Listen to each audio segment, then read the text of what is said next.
আসসালামু আলাইকুম। স্বাগত আপনাদের। আবু আলম শহীদ খান ও পান্না কি জুলাই যোদ্ধা না? কেন তারা এখনো কারাগারে? এমন একটি শিরোনামে ভিডিও প্রকাশ করেছেন সাংবাদিক মোস্তফা ফিরোজ তার ইউটিউব চ্যানেল ভয়েস বাংলায়। এখন মোস্তফা ফিরোজের কাছে আমার সরল প্রশ্ন, সেটি হলো যে শুধুমাত্র জুলাই যুদ্ধে অংশগ্রহণ করার কারণেই কি তারা আমৃত্যু সম্পূর্ণরূপে নিরাপদ ব্যক্তির মর্যাদা পাবে, কিংবা রাষ্ট্র কি তাদের এই মর্যাদা দেবে? এখন মোস্তফা ফিরোজ সাহেব যদি এই বিষয়টি সম্পর্কে একটু পরিষ্কার করতেন তাহলে মনে হয় ভালো হতো, যেহেতু তিনি খুব স্ট্রং ভাষায় বলেছেন যে তারা কেন এখনো কারাগারে। অর্থাৎ তার কাছে হয়তো মনে হয়েছে যে জুলাই যোদ্ধারা কারাগারে থাকাটা এটি রাষ্ট্র কর্তৃক এক বিশাল অন্যায়, অবিচার এবং অপরাধ তুল্য। অন্ততপক্ষে তার এই শিরোনামের যেই কথার সূত্র ধরে আমার কাছে এটিই মনে হয়েছে। যাই হোক, শুরুতেই আবু আলম শহীদ খান এবং সাংবাদিক পান্না সম্পর্কে ছোট্ট করে কিছু বলি। সেটি হলো যে আবু আলম শহীদ খান তিনি বাংলাদেশ সরকারের একজন সাবেক সিনিয়র সচিব। তো কর্মজীবনে তিনি একটি বিশেষ দলের পক্ষে কতটা দলান্ধ ছিল সেটি তার অতীত কর্মকাণ্ড সমূহ বিশ্লেষণ করলেই কিন্তু অনেক কিছুই স্পষ্ট হয়ে যায়। যদিও কোনো সরকারি কর্মচারীর বিন্দুমাত্র সুযোগ নেই নিরপেক্ষতা হারানো, তবে এই বিষয়টি এখানে অপ্রাসঙ্গিক, তাই এই বিষয়টিকে একটু স্কিপ করি। তো আবু আলম শহীদ খানকে গত সেপ্টেম্বর মাসে আইন শৃঙ্খলা রক্ষাকারী বাহিনীর সদস্যরা রাজধানীর একটি বাসা থেকে তাকে গ্রেফতার করেন।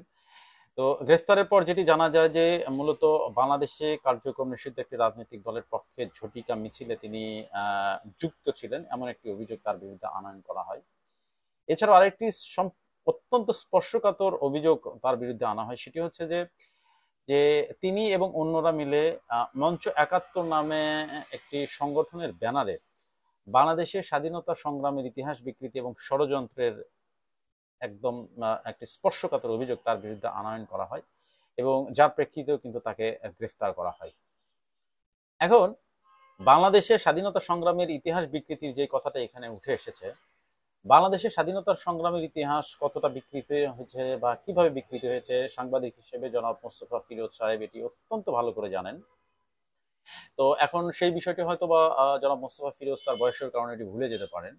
আর ষড়যন্ত্রের বিষয়টি এখানে বলা হচ্ছে যে হয়তো তার চোখে বা আমাদের চোখে ষড়যন্ত্র বিষয়টি নাও মনে হতে পারে, সেটি খুব স্বাভাবিক বিষয় হতে পারে, কিন্তু সংশ্লিষ্ট ব্যক্তিদের কাছে হয়তো সেটিকে অত্যন্ত গুরুতরই মনে হয়েছে, যার কারণে কিনা তাকে গ্রেফতার করেছেন। তবে তার এই সম্পর্কে যে এই বিষয়ে তাকে গ্রেফতার করার বিষয়টি আমাকেও একেবারে অস্বাভাবিক, আমার কাছে কিন্তু একেবারে অস্বাভাবিক কিছু মনে হয়নি। অন্যদিকে সাংবাদিক মঞ্জুরুল আলম পান্নার যে গ্রেফতারের বিষয়টি, তাকে তিনি মূলত গত আগস্টে ঢাকা রিপোর্টার্স ইউনিটিতে আয়োজিত আমাদের মহান মুক্তিযুদ্ধ ও সংবিধান শীর্ষক একটি আলোচনায় অংশ নিচ্ছিলেন। তো অভিযোগ আছে যে তিনি যে আলোচনায় অংশ নিয়েছিলেন এবং সে আলোচনায় যাদেরকে আমন্ত্রণ জানানো হয়েছিল তারা একত্রিত হয়ে মূলত পলাতক আওয়ামী লীগের পক্ষ হয়ে দেশকে অস্থিতিশীল করার একটি ষড়যন্ত্রের করার পরিকল্পনা তারা করেছিলেন, এমন একটি অভিযোগ। তো যদি এই অভিযোগটি পুলিশ করেছে, তা এটি পুলিশের ভাষ্য। এখন সেটি তদন্তপূর্বক বিচারিক কার্যক্রম শেষে বোঝা যাবে যে তারা প্রকৃতপক্ষে দোষী না নির্দোষ। যদিও এখন পর্যন্ত কিন্তু দুজনের কাউকেই কিন্তু দোষী বলার সুযোগ নেই, তবে এটি নিয়ে কথা বলা যেতে পারে। কিন্তু জুলাই যুদ্ধার কারণে তারা কেন এখনো কারাগারে, তাদেরকে কেন গ্রেফতার করা হলো, এমন প্রশ্ন যদি বাংলাদেশের কোনো সিনিয়র সাংবাদিক করেন, তবে সেই প্রশ্ন করাটা আইন বিরুদ্ধ হবে কিনা আমার জানা নেই। তবে তার সিনিয়র সাংবাদিকের এমন প্রশ্ন করাটা সম্পূর্ণ নৈতিকতা বিরোধী এবং তা মন্দ নজির স্থাপন করতে পারে বলে এটি আমার একটা ব্যক্তিগত ধারণা। জুলাই যোদ্ধারা কি বা জুলাই যোদ্ধাকে, তারা দেশ থেকে মূলত স্বৈরাচার হটানোর জন্য জীবন বাজি রেখেছেন, এটি নিঃসন্দেহে অস্বীকার করার উপায় নাই। আর আমরা সাধারণ মানুষ বা জাতি হিসাবে কিন্তু আমরা তাদের প্রতি সম্মান কৃতজ্ঞতা প্রকাশ করি। কিন্তু এই সম্মানের অর্থ কি আইনি দায় মুক্তি? এই বোধটুকু মনে হয় জনাব ফিরোজ সাহেবের হওয়া উচিত। এই সম্মানের অর্থ এই নয় যে তাকে আইনি ভাবে দায় মুক্তি দেওয়া হবে বা তার অপরাধ থেকে তাকে মুক্তি দেওয়া হবে বা তার অপরাধের বিষয়ে যে সাজা রয়েছে সেই সাজা কমানো হবে। বিষয়টিতে এমন হওয়া উচিত নয়। এছাড়াও মোস্তফা ফিরোজ সাহেবের ভিডিওটা আমি বেশ মনোযোগ দিয়েই দেখেছি। ভিডিওর তিনি একটি অংশে বললেন যে শহীদ খান এবং সাংবাদিক পান্না শেখ হাসিনার আমলে শেখ হাসিনার প্রচন্ড রকম সমালোচনা করেছেন, কঠোর সমালোচনা করেছেন। আচ্ছা, বা ধরে নিলাম তারা শেখ হাসিনার একজন কট্টর সমালোচক ছিলেন, বা শেখ হাসিনার কর্মকাণ্ডের নিন্দা জানিয়েছেন, ধরে নিলাম আমি। এখন এখন তারা যে অভিযোগে গ্রেফতার হয়েছেন, শুধুমাত্র কি শেখ হাসিনার সমালোচনা করার কারণেই বা নিন্দা করার কারণেই কি তারা তাদের বর্তমানে যে অভিযোগে গ্রেফতার, সেই অভিযোগ থেকে কি তাদেরকে অব্যাহতি দেওয়া হতে পারে বা যায়? এটি কি স্বাভাবিক একটা বিষয়? এইসব কথাবার্তা ভাই আমার কাছে মনে হয়েছে যে একমাত্র পাগলের মুখে হয়তো শোভা পেতে পারে, কোনো সিনিয়র সাংবাদিক বা কলামিস্টের মুখে নয়। যদিও এটি বাংলাদেশ, সব সম্ভবের দেশ, এটি সবকিছুই হতে পারে, সবকিছু হওয়া সম্ভব এখানে। এখন বাংলাদেশের আইনের চোখে কিন্তু সবাই সমান।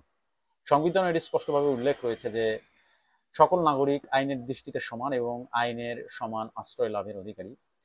অর্থাৎ এখানে কে জুলাই যোদ্ধা, কে সাধারণ নাগরিক, কে প্রভাবশালী, সেটি কিন্তু বিচার্য বিষয় নয়। আইনের চোখে সবাই এক এবং সমান। তাই কোনো অপরাধ প্রমাণিত হলে তার পরিচয়, তার দায় কোনোভাবেও কমায় না। যোদ্ধা হয় একটা গৌরবের বিষয়, কিন্তু সেটাকে ঢাল বানিয়ে অপরাধ ঢেকে রাখা নৈতিক বিষয় নয়, বরং একজন যোদ্ধার কাছ থেকে সমাজ আরো বেশি সততা, নীতি, দায়িত্ব আশা করে। কারণ তারাই তো দেশকে ন্যায়ের জন্য লড়াই করে স্বৈরাচার মুক্ত করেছেন। এটি তো কম না, এটি বিশাল কিছু। কিন্তু তারা জীবন বাঁচিয়ে রেখেই কাজটি করেছে। তবে অভিযোগ মানেই যে দোষ বা দোষী, বিষয়টা এমন নয়, এটাও মনে রাখতে হবে আমাদের। যতক্ষণ না আদালত কাউকে অপরাধী হিসেবে গণ্য না করে বা বা তার যে কর্মকাণ্ড সেটা অপরাধ হিসেবে প্রমাণিত না হয়, ততক্ষণ পর্যন্ত আমরা কাউকে অপরাধী বলতে পারি না। কিন্তু তার পরিচয় বা অতীতের অবদান নিয়ে নিয়ে আইনি প্রক্রিয়া স্থগিত বা রেহাই চাওয়া, এটি একেবারে মানে নৈতিকতার দিক থেকে বলি না কেন বা আইনগত দিক থেকেও কিন্তু এটি একেবারে অন্যায্য এবং অগ্রাহ্য, অন্যায্য বিষয় যেটি বলে।